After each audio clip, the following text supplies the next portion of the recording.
Let me tell you something. You're listening to QSJ, Digging Up the Underground. Let's get back to the mix. DJ. All I wanted was to call you out on all the shit you put me through.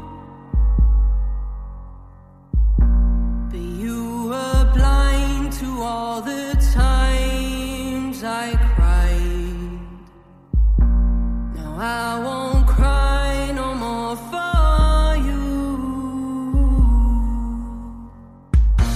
'Cause I'm done with dealing with this.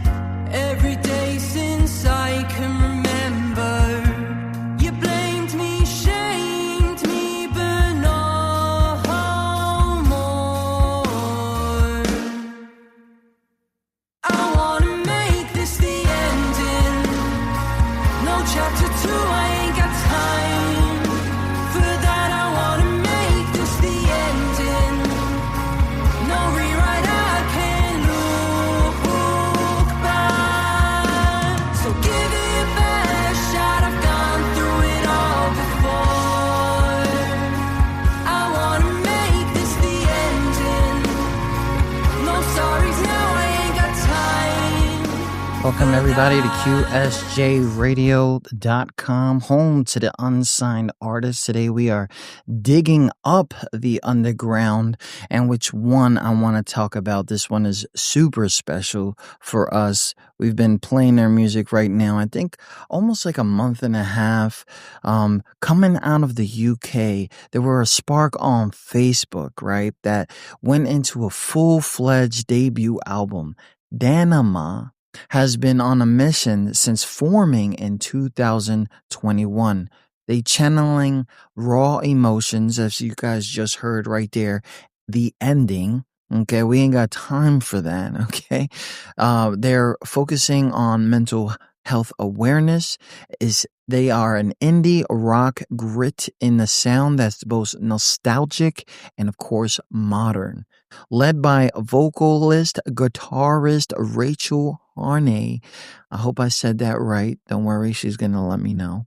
The band chose their name by remixing Amanda into Danama.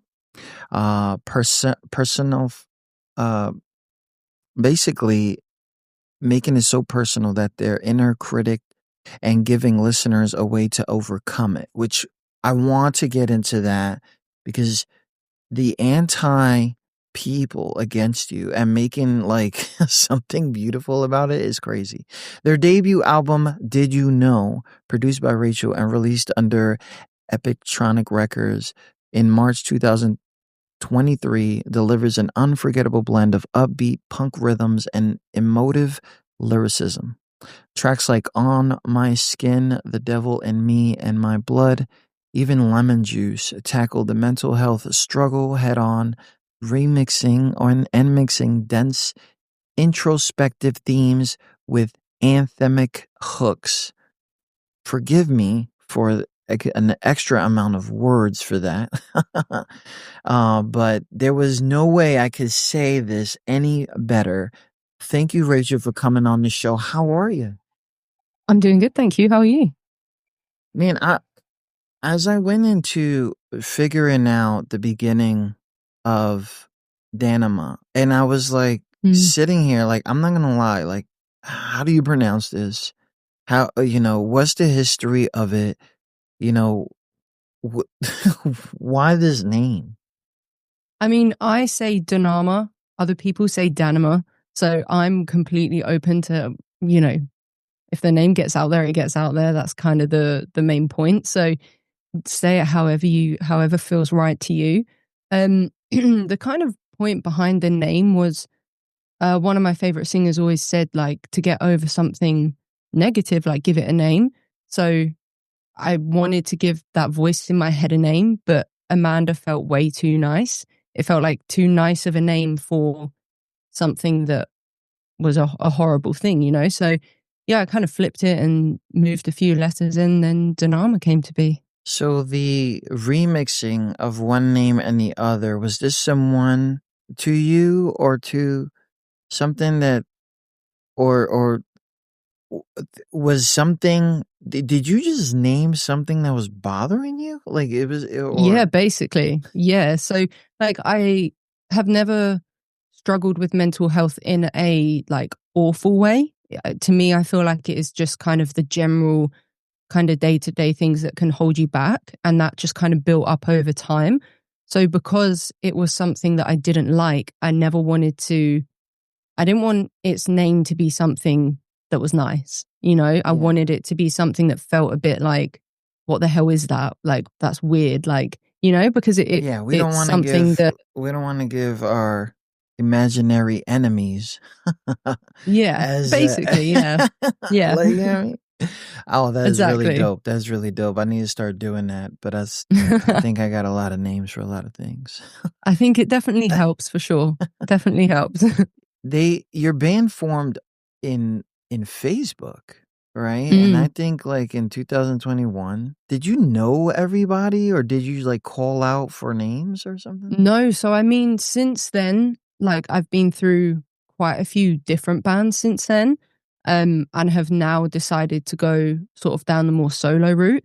But Okay. like when I was first forming it, I literally just went onto like music Facebook pages and just put things out saying like I'm looking for drummer, guitarist, bassist, sort of in this rough area. Um, and then, yeah, I think I was with the drummer for like 6 months or something. And then we started to get other people involved. Um, so, yeah, literally just all met through Facebook, Now, basically. this is still kind of like going on, right? Does you have like a solo act with a band in the back, or you're by Yeah, yourself? yeah. Yeah. So I'll be still classed as a solo artist. But yeah, when I perform, I'll have like a band with me. Um, I just feel like it's needed for the type of music, it brings a lot more energy to stage rather than just yourself and a Yeah, backing track. yourself So, with a backing track. And people don't yeah, understand that's super hard. And it yeah. actually is super hard to try to get everybody in the same page, especially if you Mm, have no background of anyone there. Was it yeah. easy or hard to trust? Because that's opening the door for a lot of Mm, crap. yeah. I mean, I think it was a little mixture of the two. I think I have always trusted whoever I have in like performing with me.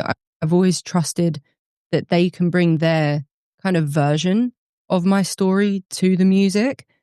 But I think because I produce and make the music myself, like handing that out to other people when it's not ready can feel quite like, I'm like, that's my baby. Like, I've Yeah. just made that song. Like, do you know what I mean? It's quite a vulnerable thing to kind of have this fresh piece of music and you just go and give it to someone else to play around with as well. Yeah. Yeah. So it's a little mixture of the two. There's a lot of trust there. It's been trust that I've had to kind of allow myself to give over time, um, and kind of allow myself to think these people are helping make your song better. You know what I mean? They're not going to do something to make it worse. So Yeah. Oh it took a bit man. of time, That but is yeah. hard. That is hard, Mm, especially when you're like you have all of the fingers in it, and then yeah. people throw in their ingredients or take things out, and you're Yeah, like, "Oh exactly. my Yeah. god, what are you talking about? That hook is lovely." Yeah. Did you know is both album title and mantra? Hmm. What was the creative spark behind those deeply personal tracks like "On My Skin" and "The Devil Mm. in Me"? I mean, I think when I write music, it's a little bit of a two-sided thing. Sometimes I write a song and I know exactly what I'm doing with it. I know sort of the exact lyrics I want it and things like that. And then there are other times where I write music and I think back now and I'm like, I have no idea how I created that song. I can't even place the process of it. It's Wow. just, it It's kind of happened. yeah. Okay. And I mean, I personally think the ones that just kind of happened are my favorites, but then it still has so much like, but I don't know. To be honest with the album, I think when I was in that band, we knew we wanted to bring out an album. Um, and I wanted it to kind of be a little mixture of some slightly heavier songs, some slightly kind of poppier songs. And I just knew I wanted the album to kind of go through like the ups and downs of kind of dealing with that voice in your head. So some of them are a bit more like, not aggressive, but have that more kind of aggressive feel, that it's like the angry part. And then there are other parts that are a bit more, oh, feel sorry for me. Like, I'm feeling sad about this. And then it kind of ends with the like kind of, I don't need you. You can like just go do whatever you want to do. Like, I'm on my own now, that kind of the ups and downs of getting to that point where you're like, I don't need this voice. Like I can move forward without it, I'm like, bro, like, I want it, like, it's so wrong to ask people's ages. I'm not gonna ask, so don't say that. But there's this like blend of the music that you're producing. You want it's almost as if the indie, the pop, and then rock, like you want to make sure that it's in there. But I'm trying to figure out like your influences. I know a few of them. Okay. I think like 21 Pilots, right? Something like that. Yeah.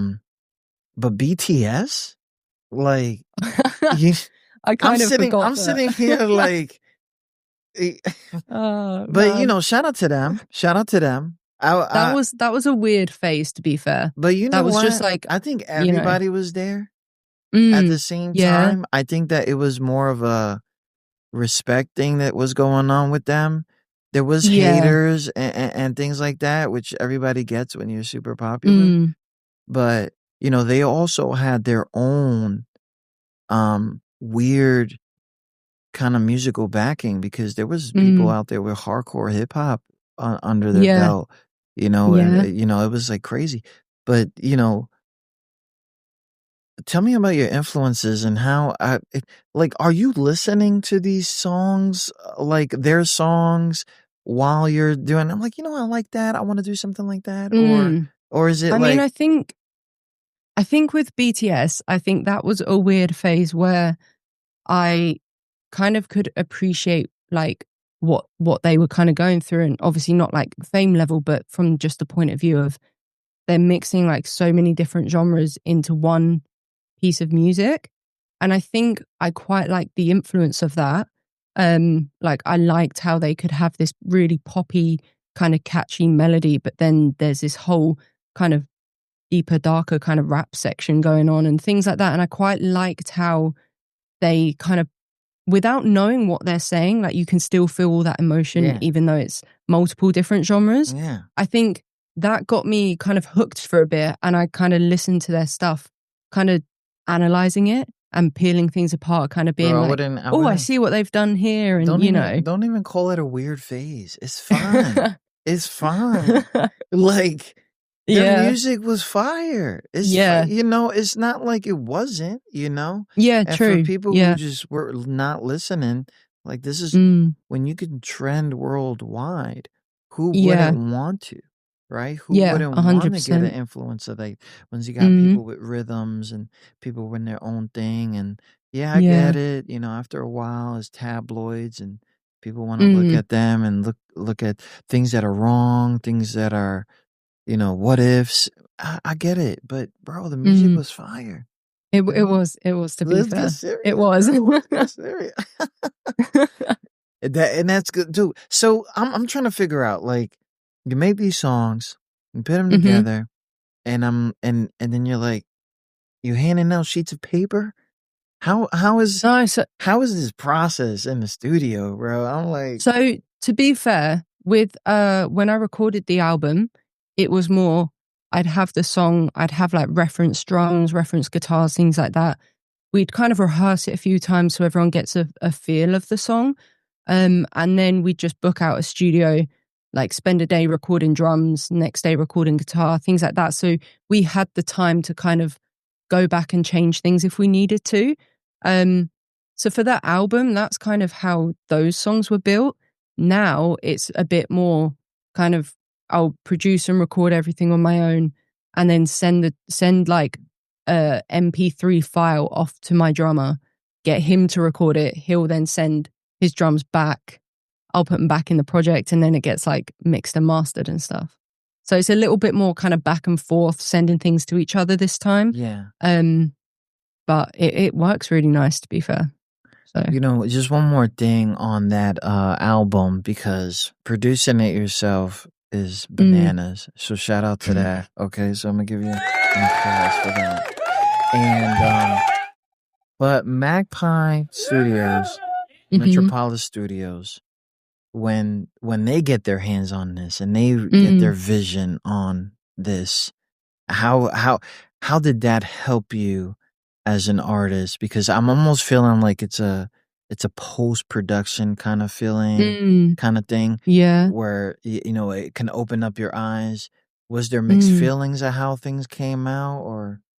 I don't really think so. I think whenever it's going through the mixing like stage, I quite know what I want. So like when I hear the first mix, pretty quickly I'm like, okay, like can we change this? Can we boost this up? Can we, just do these little alterations? I think mastering is quite an easy one because the person who I have mastered my songs like knows them really well, and she always does like an amazing job. So whenever I get it back, I'm like, it's perfect. So from that side of things, I'm always like, this is brilliant. Like that's a super smooth process. But the mixing is always a bit of back and forth. I'm picky. Like if I know what I want, I'm like, I want to get that, Yeah. So otherwise, like I'll listen to it a year later and be like, oh, I wish I'd done this. I wish I'd done that. So yeah. It's a lot of back and forth still. Big shout out to everybody listening. If you guys are not knowing who we're talking to the lead vocalist and guitarist of Danama, Rachel Harney. Did I say that right? Rachel? It's perfect. No way. Perfect. No way. I never get those. I never get the perfect. You mentioned songwriting helps others feel kind of like understood and not alone. I think you mentioned that a lot. Can you share a fan story that's touched you? And not mine. Okay. Because I'm a fan. I mean, recently I played a festival, and one of my fans came up to me afterwards, and they didn't really go into like a lot of detail, but they kind of mentioned to me how a lot of the songs had helped them through like sort of multiple different like scenarios, issues, whatever was kind of going on. And they were just kind of mentioning how it's nice sometimes to have, a song that has that kind of a bit more aggressive feel that they can just kind of let their anger out to, or the alternative, like they can just sit and cry to, or just sing along to, and just kind of let those feelings out. The whole point for me is that, do you know what I mean? I feel like if the song helps me, then hopefully it's helping other people as well. And for me, like, I don't really care how people take the song, like lyric wise. I don't really, if some people think the song's a love song and it's helped them through a breakup, cool. Like, it's helped you. If they think it's something a lot deeper, like for me, it's not. But then if that's helped someone else, then I'm like, cool. You kind of, you take that song in whatever way benefits you. So yeah, I've had a few people sort of mention that to me, that whatever situation in their life they're kind of going through, it's helped them. Normally, it's kind of helped how they've sort of rethought things and kind of looked at things and analysed like what they're going through and what they can do to improve that. And I think that's exactly what I wanted. So, I keep thinking about something here, because I'm finding out the name of the band is named after an imaginary enemy, right? But it's the enemy's real. Okay, it's just it's the enemy's real. It's not something that you can just see. Right. So, but there's also this other challenge that's also real of Danama, is a female led band in a world that is crazy about, trying to bring the man back into life. I feel like we're all going backwards right now. And Yeah. I'm saying that because I could have sworn about 10, 15 years ago, I thought racism was over. I Yeah. thought equality was coming, right? I thought Mm-hmm. we were being Mars by now, taking little flights, but nothing seems like it's moving forward. And one of those things are even in the industry, especially in and I hope that the path has been fine, but has there been any unique challenges or breakthroughs that come with being a female-led band? I mean, I definitely think there's been times where I've thought, if I was a guy, like, could I be further on than I am? Wow.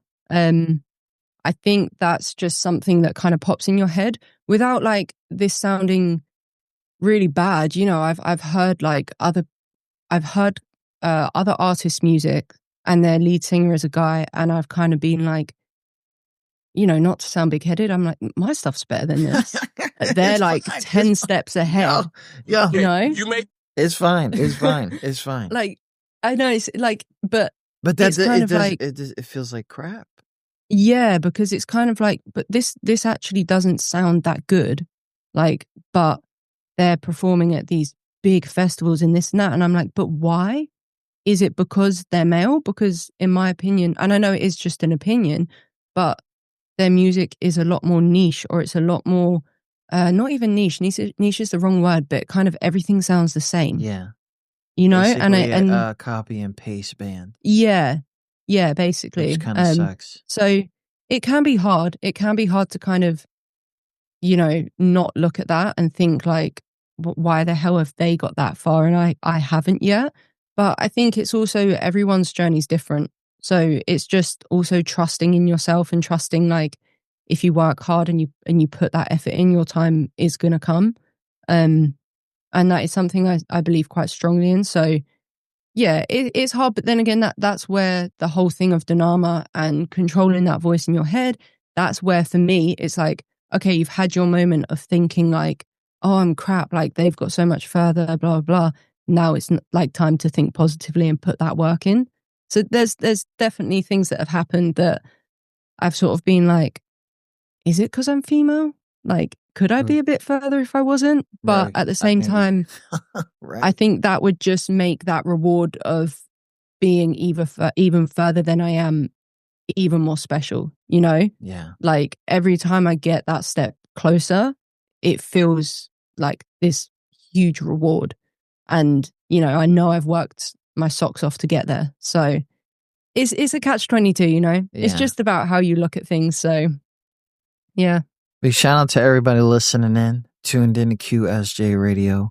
We are on the air right now with Rachel Harney, and I am going to talk about that a little bit because that feeling of where I'm at doesn't go away with the internet.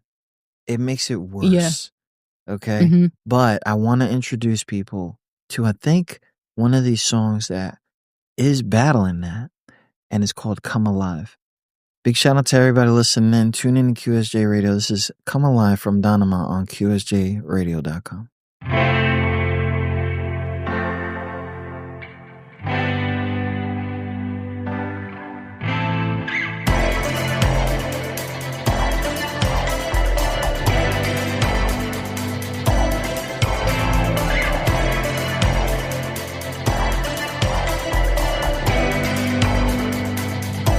Don't be. It's all good. No stress. Living it out like it was made for me, but you got me down on my knees. Exasperates my mind, I'm begging please, but I know you love to tease me now. It's every day, it's every night. It don't compare to what I know I win this fight. Just let me hold you, squeeze me tight just for tonight. The other feelings won't compare. 'Cause now we're free, we can start to see how the night can make us come alive. So leave them be, it's just you and me.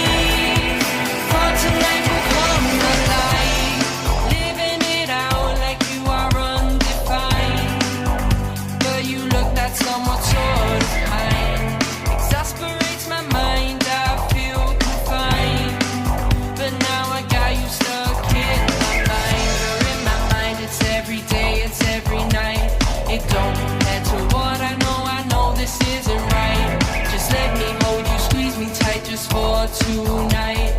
The other feelings don't compare.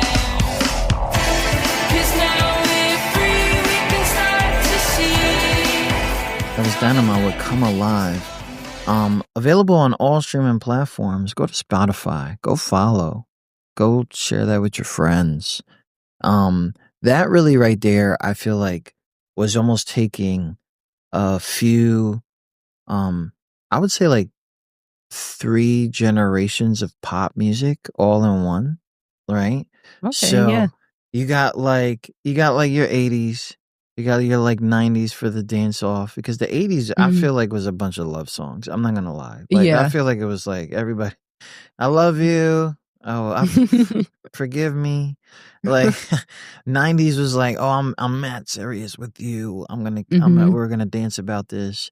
And then you go back a little bit with the reverb of the 70s in there. I'm trying to like, bring you into that thing. We already know the process is very different for you to create a song like that. I took that as if I could have taken that song in different ways, like, I'm kind of drunk. I'm kind of feeling okay. Okay, yeah. Right? I'm like, I'm good. Right? Like, or something is separated from me and I finally see what it really feels like to be without that. Or maybe even like with something that you never thought that you had, that you can finally feel. I really don't get it sometimes. People feel alive and they're probably not, Yeah, I get you. and that's also something that I felt about that. You want to tell us a story about Come Alive? Because, I or do mean, you even remember it? Like, that's the question. Come Alive was actually like one of the first ones I released. I think to be honest, story wise with it, it was a bit more of like not a confused place, but a place where I knew I wanted to come alive, and remove that negative part of myself, but I didn't know how to yet. So like a lot of the song is kind of like, okay, this is something I can do, but you're currently still there. So like, how can I, for now, work with that and like feel alive and feel like I'm moving forwards in my life and improving and feeling better and blah, blah, blah. So it was at a place where I knew I wanted to start this journey and actually start to make a difference for myself. But I was a bit like, I'm not sure how to. And writing those lyrics was kind of that first step. It was like, oh, I've just said I'm going to do this without you. Like, I know you're still there, but I'm still going to be kind of like on top, like that negative voice might still be there, but I'm taking that step forwards to be on top of that voice. So yeah, it was kind of the one where there was no clear vision. There was kind of not necessarily a clear like path of how to get there, but I knew that that's how I wanted to feel. So kind of putting those little bits in there and, saying that you might still be with me, but I'm going to take this journey was kind of the theme behind the song. wow. Yeah, which is interesting to look back on because it definitely feels like I've come a long way. So that's a nice thought, which is good. That's dope. That's dope. I'm kind of feeling like almost as if these things are like your coaches. Like I feel like these things, like whatever it is, they're just like if they're getting louder than the song, then a song comes out of nowhere and yells back or hits the block button. Like it's just like it's crazy. Like the way that I'm looking at it. Maybe it's because I'm all in my feels about that little conversation that we had. Yeah, Because I feel like sometimes that is something that is a motivator. 100%. Yeah, It's like, bro, like you're trying to do something Mm. that you have no idea what you're doing. Yeah. And I went through it. You could have reached out, but you didn't. And now we have basically bad blood Mm. because not only not because I wasn't involved in it, but because you feel like I should not be. Yeah, I get you. You Yeah. know? Like, what are you Mm. talking about, bro? Like, anyways, let's not do that. No stress, no stress. Now, the studio life, it could get challenging. Hmm. And you go in there, frustration, people get hungry, people Hmm. miss people, they got to throw phones away because everybody's always like, the weirdest drama comes up, you Hmm. know, and you're like, bro, we need you focused. It could be you, it could be man mates, it could be Mm. anybody. But let's talk about this live stage stuff because, man, Hmm. this is like you pushing stuff in there, making sure your Mm. instruments are working. Got the sound guy. Hopefully they know what they're doing, you know. And then your Yeah. album, it launches in Boston Music Room in London. Hmm. Yep. I'm sitting here like, do you understand? I need you to understand. Do you understand? Not everybody gets that kind of opportunity. Yeah. And that's one. Oh, 100%. Yeah. What I energy think, or connection did you mm, feel with your audience that night? I mean, I think doing something like a headline show is always, there's a mixture. You always have that bit of nerves because it is like your show. Yeah. See, I never really get nervous to perform, but when it's like a headline show, I'm just like, oh, come on, like, let's sell tickets. Let's do, you just kind of, it's a bit more on you because it is your show. Yeah. But it's always amazing. Like the feeling of doing a headline show is probably better than just, kind of doing any other show like supporting or anything like that, because that crowd is actually there to see you. Yeah. So the reaction you get is like 10 times better than, performing for someone else's crowd. So yeah, it's definitely one of my favorite things to do. That is And I've got another one coming up soon, which I'm really looking forward to. right. But I feel like I prep and work like 10 times harder to make sure it's like the best show I've ever done in my life, So yeah, it's a little mixture of the two. You have that pressure, but it's a good pressure, so. There's this, the context of our show is basically trying to help the unsigned artists realize, the things you probably didn't need, the things that and one of the things is you're headlining a show. Is there somewhere where you pick the supporting band or work with them?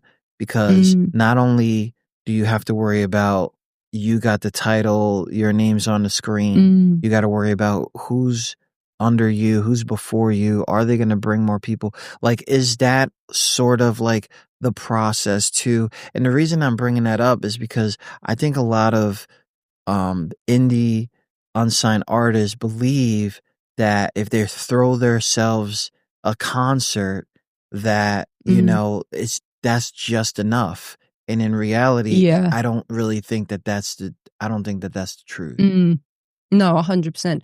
I think for me, like, I think doing almost less shows in like a year, but having maybe like a headline show or like one or two slightly bigger shows just works possibly better for me.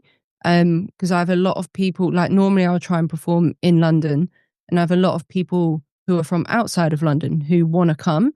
So sometimes, that they're traveling 2-3 hours to come down to a show. So if you're doing one sort of every other weekend or something, it's a lot harder to kind of try and keep getting those people to come. Whereas if you're kind of like, right, these are the 3 shows I'm doing this year, people can actually plan what one they can come to. They can plan their time around it, especially where they're coming from so far. So for me, I think doing things like that works better. I know I'll have a better audience. I know I'll have like the best show possible. But I think with a headline show, I think some people can almost presume it's easier. I think there's a lot more of like the logistical side that goes into it. Like you said, with finding the support acts, like making sure obviously it's my show, so like I'm expected to bring an audience, you know, but you also want your support acts to bring some audience as well. So you've got to find people who won't just bring one or two people. You know, you want to find people who can also work hard to try and make that show the best it can be. And I think when you work with people like that who are on the same like level, it just makes that show 10 times better.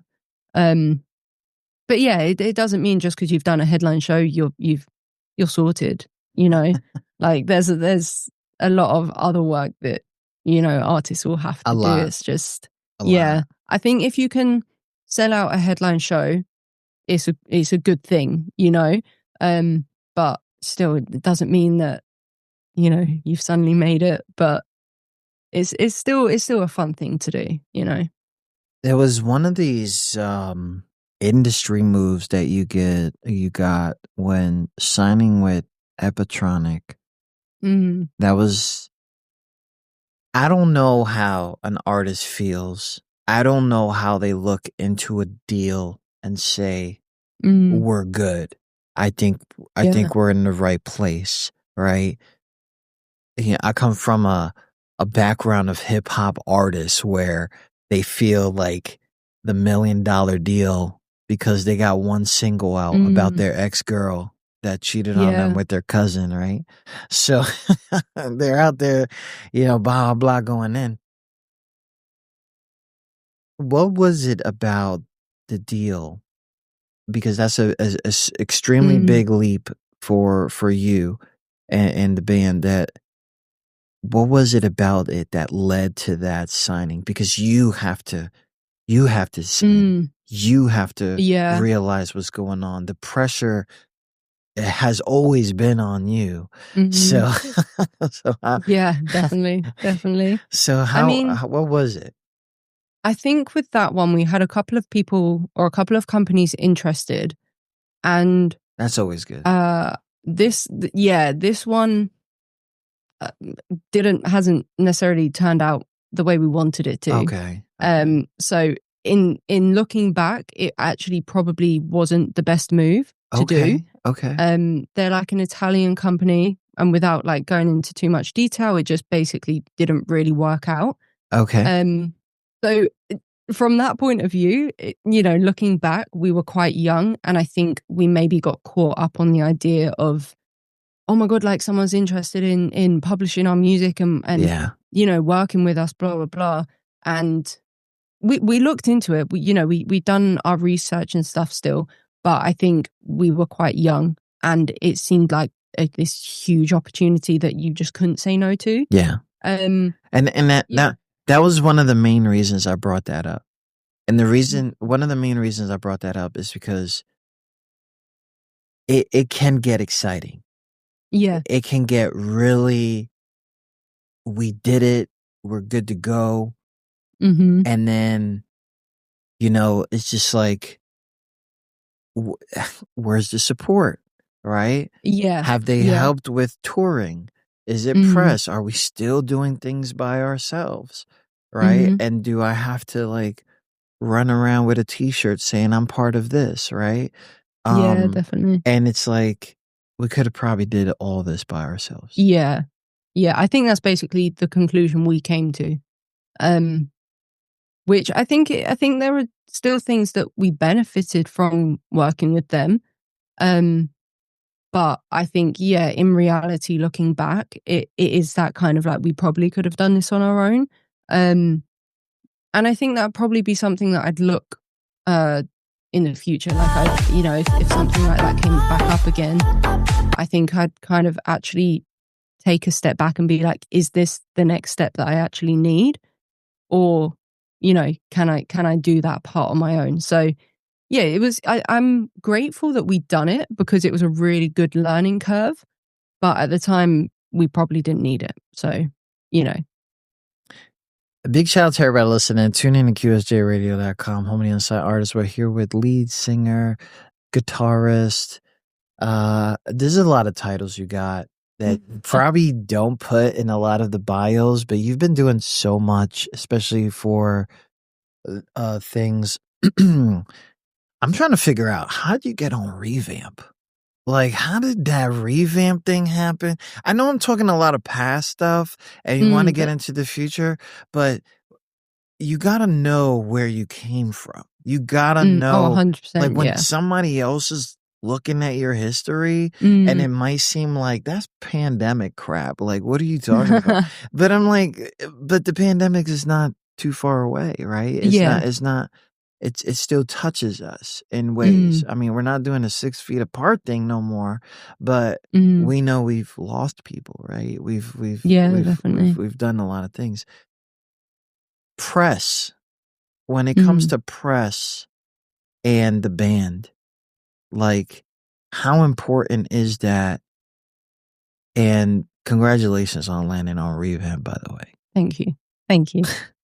I mean, press is like a bit of a hard one, I guess. It's like, it is hugely important, but not necessarily for like streams and things like that. Like, press is a bit more important, that, you know, if you've got people talking about you and, I don't know, like, you apply for a festival, they're going to research you. Yep. So if they research you and they see like no form of like communication on you, then it's not the best look. If they research you and they can see, you know, people are talking about you essentially, like in blogs and things that, you know, like radios, podcasts, then that's like gonna kind of help benefit you in the future. Because obviously from their point of view, if people are talking about you, like, it's gonna look good, you know? Yeah, So it always looks good. Yeah. From that point of view, press is the kind of backseat, kind of backstage importance. Not necessarily important for like your monthly listeners and people streaming your music and things like that. So it's definitely an important thing. You know, I love the way that you already broke that down for me, and in a way that you're talking to them, because people need to understand there's a difference there. Where if you land on an article, there's only certain people that is listening and reading that article. Yeah. There's a benefit to that, like you said, when you're applying to get on a stage. Yeah. That people are not going to look at your social media. People are going to see if people are really want to write about you. Yeah. Because basically, if you come up in the search, they come up on a search. You know, it has to benefit everybody. Everyone, yeah. Because if I just throw in da-da-da-da and then da-da-da-da comes back at me and it's only your social media, that's a problem. That's a problem. That means you're making moves and not gonna knock nobody. You're making moves, but you're making one move. You're making one move. And that one move is not gonna help out, you know? It's 100%. Just think about it, people. Your favorite whoever, your most annoying person, the reason that everybody's talking about them is probably not the reason that you even like them. And and either it's good, bad, ugly, something crazy, found something stupid, even like the shout out to the trolls, right? You know, it's just crazy. So fall is coming up, but we are here. Summer, the heat is here. Everybody's smelling like onion dip. It is incredible. Like, Saturday's coming up. Are things looking crazy for you guys? Are you guys busy, or is it one day at a time? I mean, try and do it one day at a time, but there's definitely there's things that are continuously ongoing that you're kind of having to do every day. It's definitely a busy period, especially with the headline show coming up. It's going to be like a lot of rehearsals, a lot of breaking down the songs, like changing things about to make sure the show is, you know, like when you perform live. Personally, I don't like to just perform the song as it is on like Spotify or something. I'm like, yes, people are coming to hear you perform live, but I'm like, let's give them something different. Let's give them something that's going to excite them and want them to come back. Yeah. And I think a lot of my music it's live music. Like, I love Spotify versions and everything like that on streaming platforms. Yeah, but you can't compare it to live. It's a show. Yeah, it's a show. Exactly. Oh, man. Yeah, so it's going to be a lot of prepping for that. There's I'm trying to think even what's even happening now. But yeah, it's basically it's majority of it's going to be it's a lot, people. It's a lot. Yeah. Let me tell you, if you're planning like the next 2 singles as well. So nice. There's a lot going on. Yeah. So and I bring that up because tourism is like, people are just, I don't know why people like to travel in the heat, but they do that. And if you're based out of London and performing a lot there, and and I want my London people, shout out to you guys, to go check them out. What I'm gonna do, I'm gonna take one more break real quick. I'm gonna introduce "Mend My Soul." What was the story behind this? I say these things, right? You guys, if you guys are catching on, right? I think Rachel has this way of creating a chapter of their life and then letting it go. And it's like, yeah, I forgot, bro. Like, you know what? I feel like that's like letting go is something that like I've always wanted to kind of be better at. I think when I put it in music, it's a lot easier to let go. Like I'll still obviously feel whatever I wrote the song about, but it's a lot easier to kind of, I've got it out then. I've like got it out of my head. It's no longer just going around in circles in my head. It's on paper. It's written in music. Like I can go and scream it at my next show and get that anger out if I need to again. But for me, it's not in my head anymore. So it's a lot easier to be like, wait a minute, how did I write that song? Like, what did I do? Because I'm past that point in my life. So I think hearing you say like, I write a chapter and then kind of let it go. It's a nice thing to hear, because that's kind of the point of each song. And it's kind of, sometimes when it's for yourself, you don't always realize, so hearing someone else say that about you is like, oh yeah, cool, okay, I'm doing the right moves, like, taking the right steps. So it is nice to hear. Here is "Mend My Soul" by Danama. All over the place, people. Go stream it.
What's next? I know you talked about 2 singles, but I'm like, 2 singles?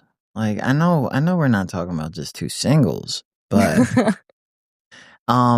happy Pride, by the way. Thank you. Okay. For those who don't, Rachel, you've spoken so much about the LGBT community visibility in your music. How do Mhm. you want to grow your role as a queer front woman? That's actually an interesting one. Like, I'm not 100% sure. Like, I think that's a chapter in my life that, like, I think I focus so much, like, on the mental health side that is, like, it's a chapter that I would like to look into more and be like, how can I, like, help that community and help, that part of myself as well?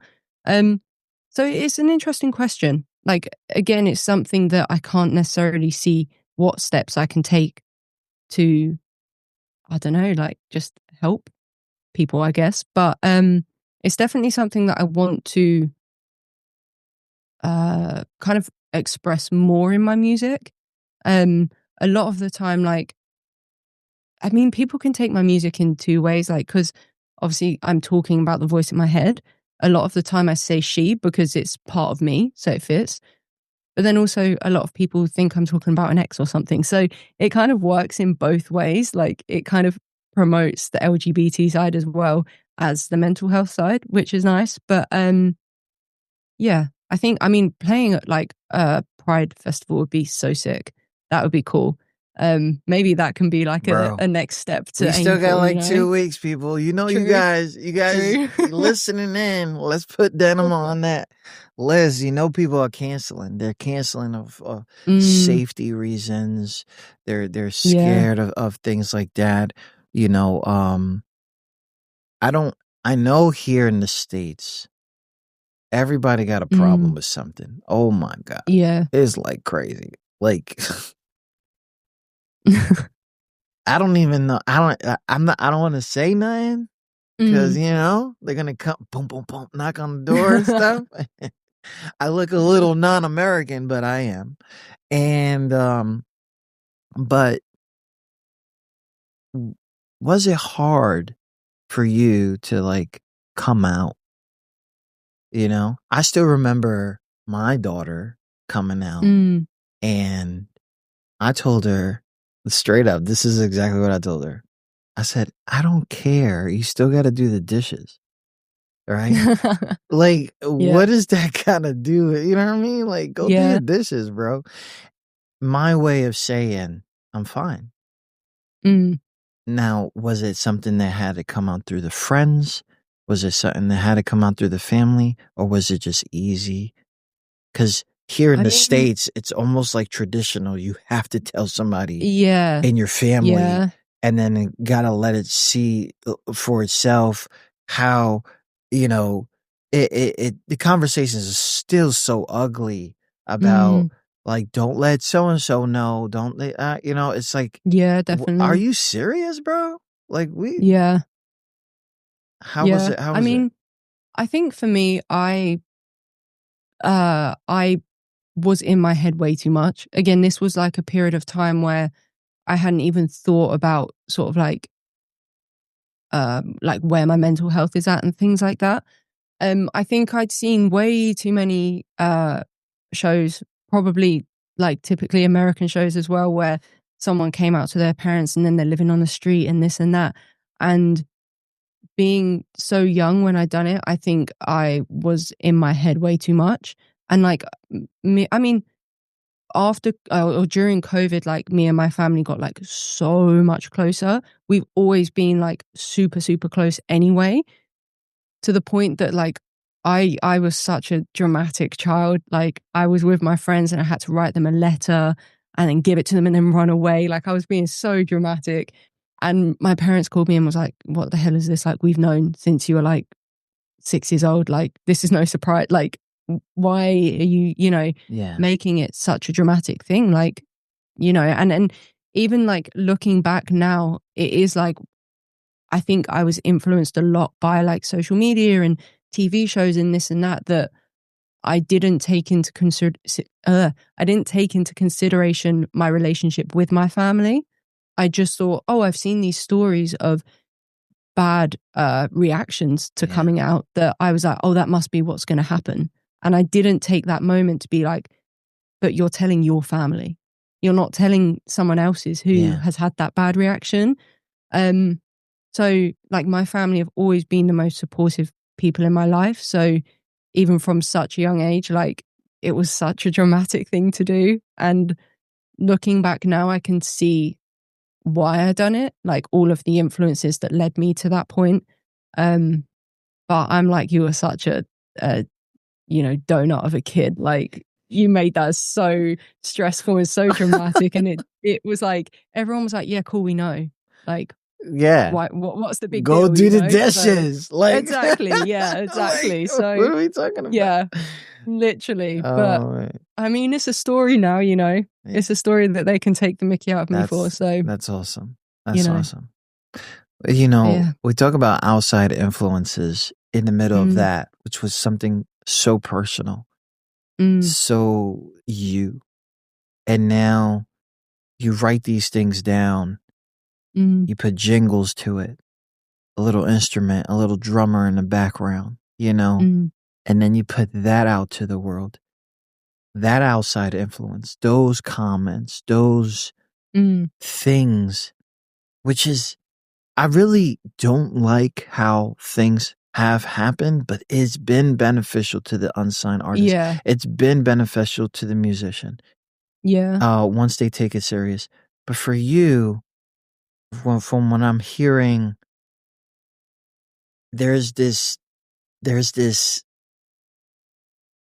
good and bad about social media when it comes to like talking about your art. It's almost like crossing your fingers and hopeful that you beat out the competition that you didn't know was even competition. Like there's these things that come out. Doom scrolling has been the worst habit that I've had. Okay. I don't know why I do it. I try to take a day off. I can't. Yeah. I don't know how it's been affecting you as an artist, especially there's so much information. There's so much negligence. There's so much, I think one day somebody almost got me and told me that the world was flat. I think they got me. I think they almost got me, right? Yeah. And not to knock those people because you might be right?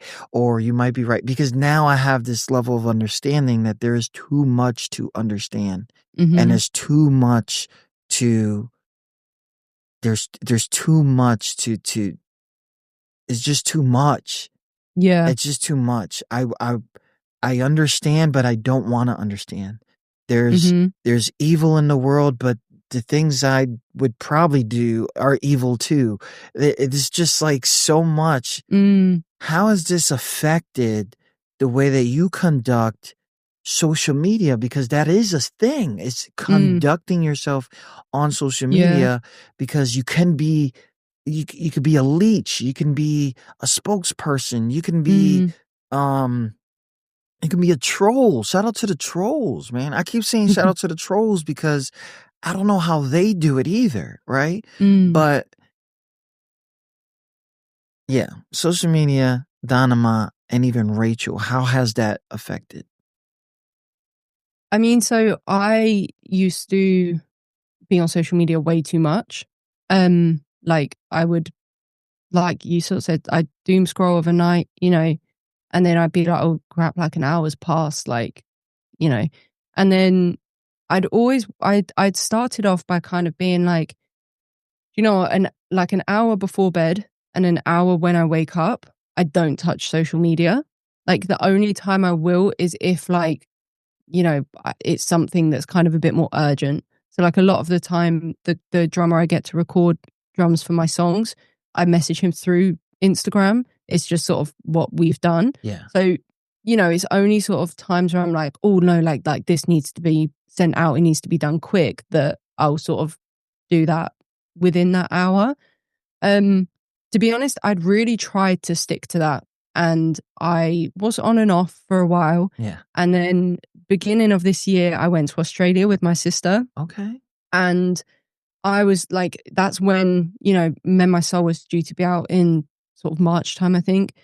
And I was like, right, I'm gonna film loads of content. I'm gonna do this, do that, and like really push the social media while I'm out there. And as soon as I got there, my social media just did not work. Like I go on it and you just couldn't do anything. Wow. And it was the first time, and both myself and my sister were like, oh wow, like I didn't expect to react like this, but I was just like, meh, like it doesn't matter. Wow. It's not meant to be that it's not meant to be that I'm supposed to film all this content and be on social media. It's obvious that, the universe is saying, no, you need a break. Like you need to take in where you are right now.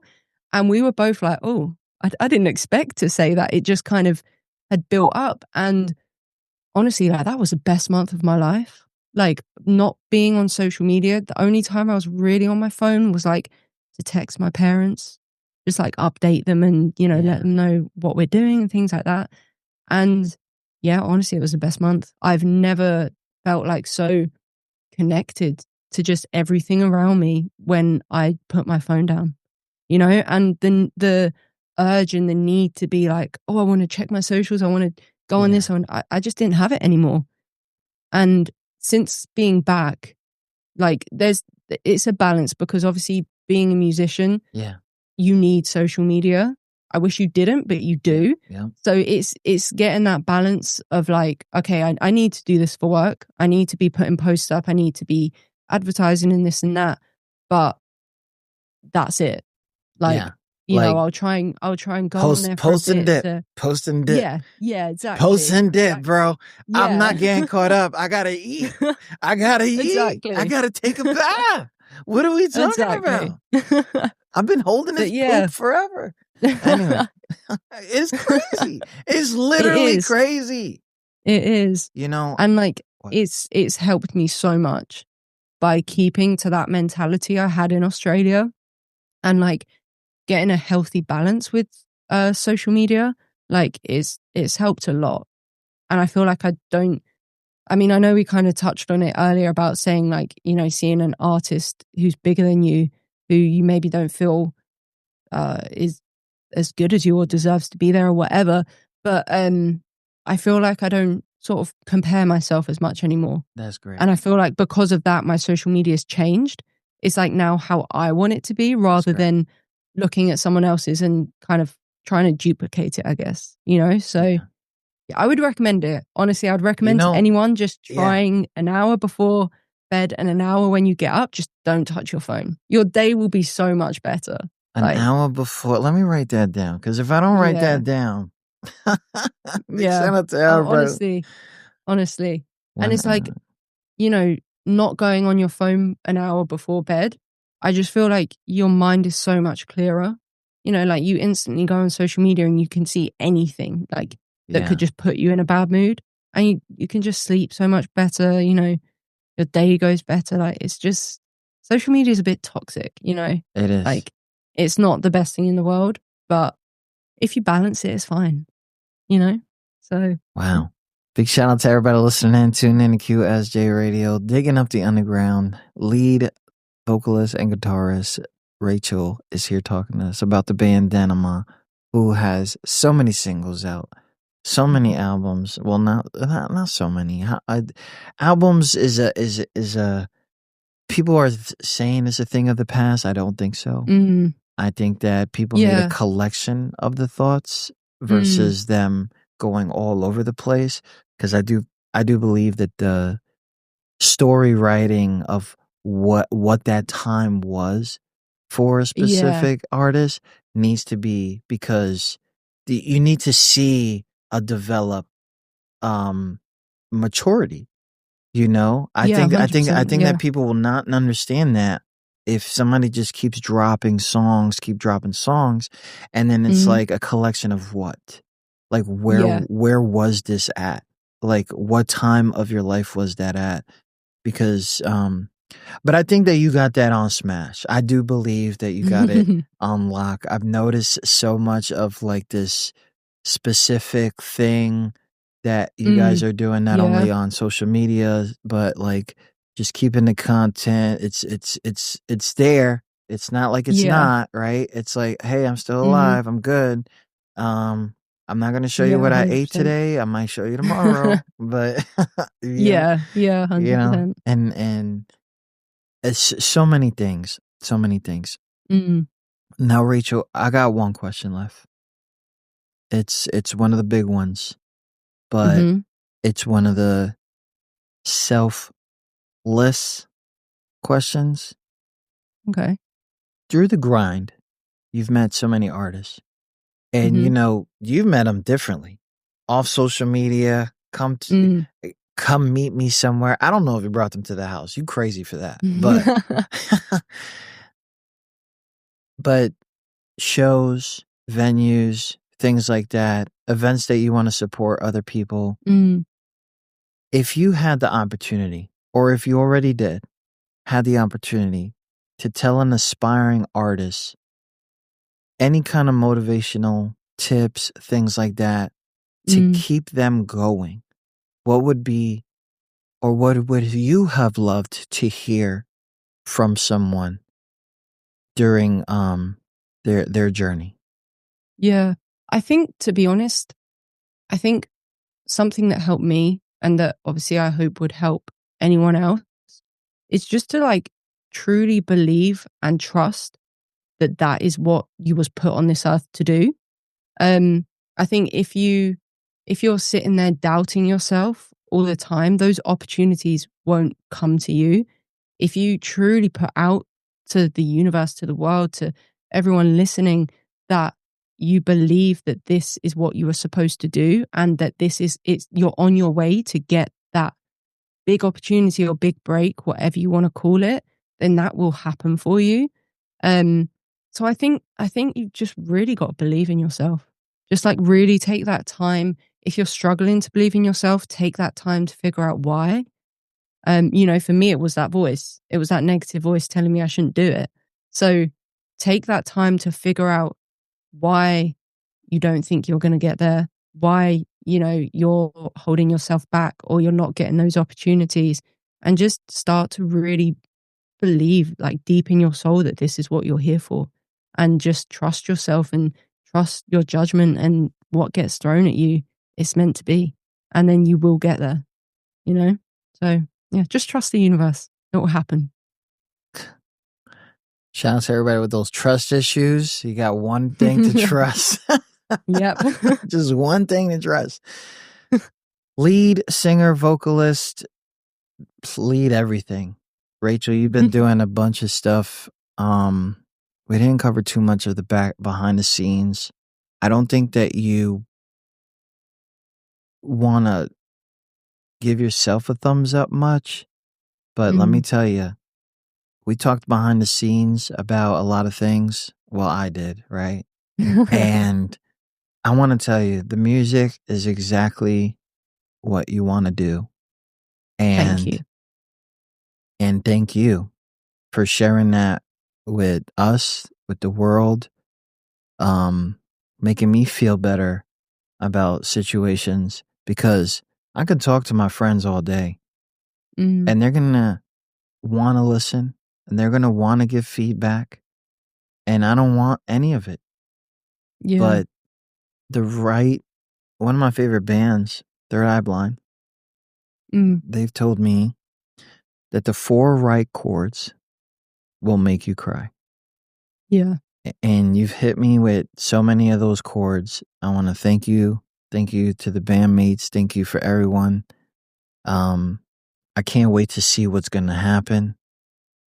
And I can't wait to see how many people you've touched. Bro, I'm so hyped for you, bro. I'm so hyped for you. Thank I'm you. so hyped. It means a lot. It really does. Thank you. Thank you so much for joining us here. And what is your most active social media, so people can like hit you up and be like, yo, hit me up in the comments?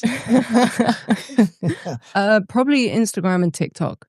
Okay. Those are the two that I'll post sort of regularly on. So those would be the two. And that's Danama Music, is it right? And because funnily enough, they're actually both different. Yeah, they're so different. Instagram is Danama Official, And then TikTok is I am Danama. I am Danama. I should change them so they're both the same. No, it's all right. They'll find us. They'll find us. Just put it under They're my all link linked tree. anyway. Put it under my link tree. Exactly. Thank you so much, Rachel. And Of course, shout out thanks to for having you me. and shout out to the bandmates. And try to stay cool this summer. For some reason, it's super hot. It's super, Yeah. it's- Yeah, it is. We'll talk soon, okay? Definitely. Thank you so much for having me.